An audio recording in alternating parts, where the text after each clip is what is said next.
Other side of the country today, presumptive Republican presidential candidate Jeb Bush was playing defense on climate change for a second straight day as he tried to maintain a very precarious balancing act on the issue. Bush was asked yesterday to comment on President Obama's speech at the Coast Guard Academy in Connecticut, where the president characterized climate science as settled and called climate change an immediate national security threat. First of all, the climate is changing. I don't think the science is clear of what percentage is man-made and what percentage is not. I just don't. It's convoluted. And for the people to say the science is decided on this is just really arrogant, to be honest with you. It's this intellectual arrogance that now you can't have a conversation about it even. Jeb Bush used to be the governor of Florida, which is already feeling the effects of climate change, though officials don't always like to talk about it there. Under the current Republican governor, Rick Scott, state officials have reportedly been banned from uttering the phrase climate change in public, though his administration has denied it. Today, Jeb Bush was pressed on his characterization of people who accept the scientific consensus on climate change as intellectually arrogant. Why do we have to have a debate where people that may have some doubts about this are considered Neanderthals? That's the arrogance. It's the arrogance of saying that people that have a different, well-thought-out view that somehow aren't as intelligent or aren't as capable. And that's what I think. In order to forge consensus, you can't have this kind of attitude. Joining me now, the intelligent, capable, non-Neanderthalish McKay Coppins, senior political writer for BuzzFeed News. Thank you, Chris. Well, yeah, it's true. Okay, so let me give you my spiel here, and this is why I think this is fascinating, what's happening here. What you're seeing with Jeb Bush on, let's pick two issues, climate, immigration also, which has been big this week. You've got Democrats leaning into issues, climate and immigration. They think these are 55% plus issues, 60% issues. They're on the right side of the wedge. Hillary Clinton's going to be aggressive on immigration. She's hired a dreamer. She's going to, path to citizenship, executive action. Climate change, the president is really pushing it. I mean, I think he thinks he's got the wind in his back. And I can't come up with a single domestic issue for the Republicans where they have the same ground. It used to be Obamacare, faded into the background. It used to be the deficit, which really was a winning political issue for them. It has receded considerably as a mathematical fact. Taxes are low in a historic sense. What is the Republican domestic policy 55-60% wedge issue in this campaign? Well, I mean, if you ask Republicans, they go through the standard ones, which are taxes, which you're never going to lose votes by calling for lower taxes. Everyone loves lower taxes, but it's not, you can just feel in the temperature of the country that is not. And the economy. So I think this is why you hear Republicans talking a lot about foreign policy right now. Traditionally, Republicans have used national security and foreign policy as a wedge to great effect, right? When the country is nervous or scared about the state of the world, about the national security, about the security of their families, they tend to turn to Republicans who are more hawkish. They like the tough talk. They say, we will keep you and your family and this country safe.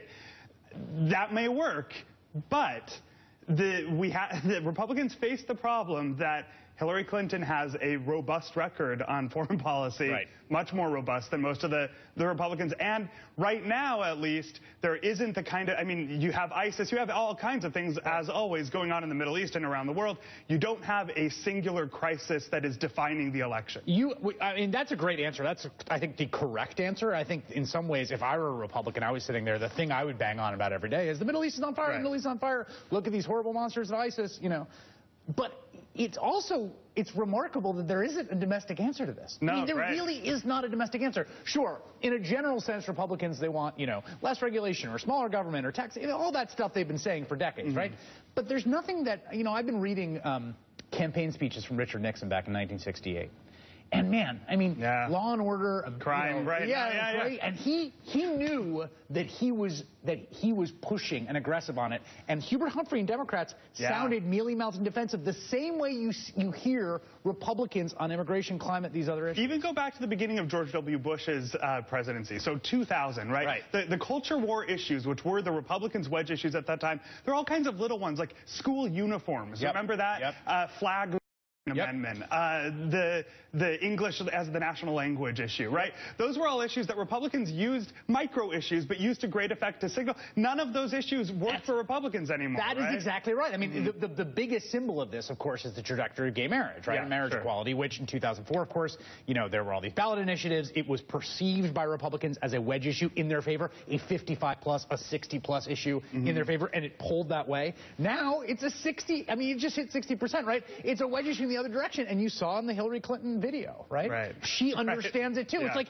you line up domestic policy issues, you're looking for the place where Republicans aren't on defense. I would really be concerned if I were advising a Republican presidential candidate on that specific thing. Yeah, I mean, I thought it was interesting in Jeb's answer, both yesterday and today, when he's talking about who he's talking to. I mean, part of the answer on this is, like, of course, there are economic interests wrapped up in energy companies that make it hard for Republicans and politicians in general to push back. That said, there's also an element of this that's rooted in the religious right and in the conservative base that's generally skeptical of the scientific community because they see it as hostile to their religious beliefs, right? And so when Jeb Bush, we know Jeb Bush knows the scientific consensus. He's a smart guy, right? I mean, I won't speak for him, but he's well educated. He knows the 97% of scientists, where they stand on this issue.